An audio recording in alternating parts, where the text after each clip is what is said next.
Bienvenidos a Columna Médica. El tema de hoy es artrosis de columna lumbar. ¿Qué significa artrosis? Significa desgaste de alguna articulación. En este caso vamos a hablar de la columna lumbar. Y es diferente a artritis. Artritis significa inflamación de alguna articulación, el cual generalmente es secundaria a artritis reumática o psoriasis, por ejemplo. Sin embargo, estas enfermedades son poco comunes. El típico de la población es que presente desgaste de la articulación, que el desgaste puede ser atribuido al uso, al abuso de la columna a través del tiempo. Hay veces que se asocia con accidentes, hay veces que no, simplemente tiene que ver con el paso del tiempo a través del uso y del abuso. Es diferente también a osteoporosis. Osteoporosis significa que el hueso está poroso, eso es totalmente diferente. Hay veces que se unen, sobre todo en gente mayor, pero osteoporosis es hueso poroso, ese sí mejora con calcio, pero el desgaste no, el desgaste es totalmente diferente. ¿Qué es lo que sucede en el desgaste?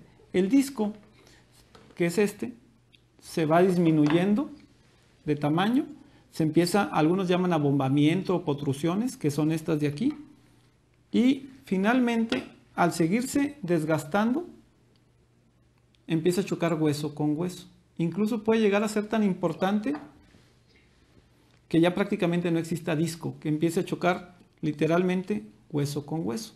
Estos osteofitos, que son unos picos de hueso que se forman, algunos le llaman picos de loro, protruyen hacia atrás y pellizcan al nervio. Y es por eso que alguna gente se empieza a quejar de dolor hacia las piernas. Es decir, el dolor de desgaste puede ser mecánico por el mal movimiento de la columna, pero también puede estar asociado a pellizco de nervio. Cuando se juntan los dos, va a suceder esto. Por ejemplo, se disminuye el espacio del disco y se pellizca el nervio. O el disco se empieza a mover para atrás, pellizca el nervio, o la vértebra se empieza a mover para adelante y pellizca el nervio.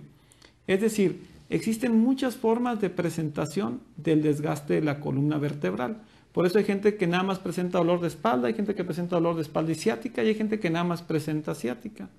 El estudio común, el estudio más rutinario para esto son radiografías y resonancia. Con radiografías y resonancia nos ubicamos en el tipo y el grado de desgaste que el paciente tiene. Y lo normal es que evolucionemos con un tratamiento inicialmente médico. ¿Qué significa? Antiinflamatorios, analgésicos, reposo en la etapa aguda, y en ocasiones si el paciente está muy débil o la contractura muscular es muy fuerte, los tenemos que enviar a terapia. Terapia significa masajes, ultrasonido, láser, todo para tratar de desinflamar y poner en mejores condiciones mecánicas a la columna. En ocasiones los enviamos al quiropráctico para que haga ajustes, que también contribuye para que el paciente pueda mejorar. El 85-90% de los pacientes mejoran en forma sustancial y se mantienen bien a través del tiempo. Un 5 o 10% de los pacientes requieren un mayor tratamiento. Lo que sigue generalmente es hacer algo que se llama infiltraciones.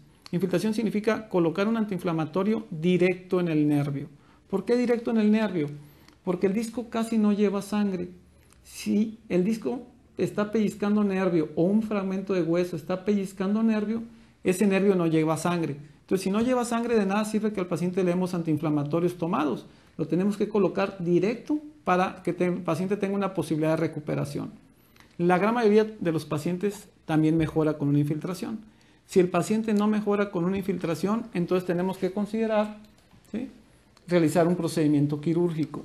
Lo habitual es hacer una liberación de los nervios. Vean cómo se hace una ventana a través del nervio y se quita el fragmento de disco que está pellizcando, el ligamento o el fragmento de hueso que pellizca el nervio. Lo mejor, ¿sí?, es que es una microcirugía y el paciente se recupera muy rápido. Si la molestia es muy importante o el mal movimiento de su columna es muy importante, se va a requerir de colocar tornillos. Los tornillos son para evitar que esa columna se mueva mal. Ese es el tratamiento final de los pacientes con un canal lumbar estrecho o una inestabilidad de su columna vertebral. Pero la ventaja es que pocos pacientes requieren un tratamiento invasivo. La gran mayoría de los pacientes se puede resolver su problema con infiltraciones, terapia física o un procedimiento de mínima invasión. Hay que recordar, sin embargo, que como es un desgaste, no deja de ser una columna reparada. Es decir, el paciente por siempre se tiene que cuidar. Los cuidados básicos de la columna, que ya saben y me gusta repetirlo, son 3, que es cuidar peso, mantener buenas posturas y tener el hábito de hacer ejercicio. En gente mayor yo recomiendo mucho caminar y nadar. Nadar a veces le digo con que camine en el agua es más que suficiente. Hay que recordar que la gente mayor también tiene una capacidad muscular menor y la tiene que ganar poco a poco a través del tiempo. Gracias por visitarnos nuevamente. Estamos en Columna Médica y seguimos en contacto.